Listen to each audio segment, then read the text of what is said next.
Love, what does that mean? How does it look? And how do you do it? Merriam-Webster's dictionary defines love as the following: strong affection for another arising out of kinship or personal ties, or warm attachment, enthusiasm, or devotion. And the third definition they give is unselfish, loyal, and benevolent concern for the good of others, such as the fatherly concern of God for humankind, or brotherly or sisterly concern for others. So today my chapel talk is going to be focused on the word love, and I want to dive deeper into that third definition.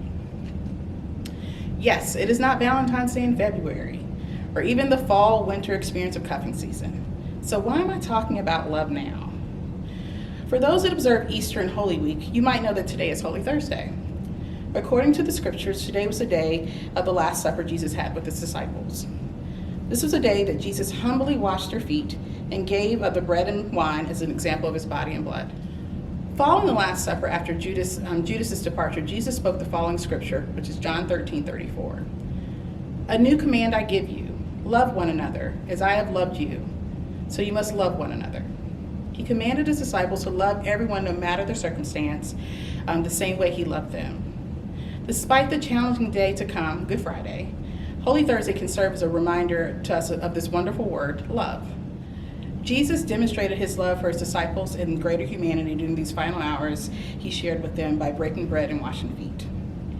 He did this in knowing that he would be betrayed by them. He did this in knowing that the day ahead would be one of the most challenging days to come. He did this in knowing that many wanted him jailed and dead because they didn't believe in who he was. He put himself aside and showed unselfish, loyal, and benevolent concern. He loved them all, and he loved us as well. So let's bring this concept of love that Jesus demonstrated on Holy Thursday forward to Thursday, April 9th, 2020. Where are we seeing this love today? Every time I look on social media, watch the news, or listen to the radio, I hear this love during this very challenging time we are living through. I hear about and see healthcare workers such as doctors, nurses, supporting staff, and EMTs giving themselves by taking care of the many that are fallen sick, much in the same way Jesus humbly washed the feet of his disciples. I hear about and see restaurant workers and other food service providers like the delivery trucks and even Flick here stay true to their roles as essential workers, providing us with nourishment despite the possible risk involved. I hear and see those working in grocery and home care stores, replenishing the items we need as we shelter in place. They are unselfishly providing us with provisions like the bread and wine. I see and hear about our teachers finding ways to connect with students by either doing drive-by hellos, tutorials, and virtual meetings beyond office hours, as well as sending cards and notes just to boost the spirits of the students as we continue with distance learning. I personally felt it over the past few weeks as my father was diagnosed with COVID-19 and had to be hospitalized. The prayers, thoughts, offers of help, notes, amazing pulled pork, sweet bar donuts, and even funny gifts from friends unselfishly rolled in to support me when things were a huge challenge before, during my father's hospitalization, and during my subsequent quarantine after being a caregiver.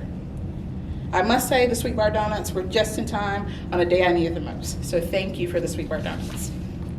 Okay. But one such offer of support came from a college friend who I don't have much contact with right now. She had a friend that worked at Emory, Midtown, where my father was hospitalized. She reached out to me to see about my father, and then she turned to her friend to say, did he know my father's condition? It turned out that he was one of my father's 3 primary doctors. So despite all that she needed to give at her own hospital and the work that she was doing, she made an effort to connect me with someone that would see my dad on a day-to-day basis since I physically could not be there with him. My dad has since been released and is at home continuing his recovery, but the doctor from Emory actually continues to text and email him every couple days just to see how he's doing. This experience is an example of the loyal, benevolent, and unselfish concern that we classify as love. I can't thank all of the people in the Darlington community, family and friends near and far, that supported me and my family, and especially my dad's medical team. So let me get back to John 13:34. A new command I give you, love one another. As I have loved you, so you must love one another. All of the things I mentioned before are examples of this unselfish, loyal, benevolent concern, that love that we were commanded to do.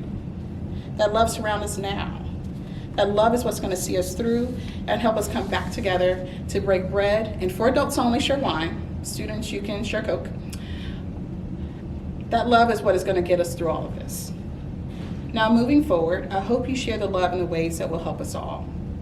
Please follow the guidelines identified for your area. That will help those that must be out safely. Also, show appreciation and say thank you to all of those essential workers that are unselfishly giving of themselves. Demonstrations of that love can hopefully help them as they enter into another challenging day. Lastly, demonstrate love, not hate right now with one another.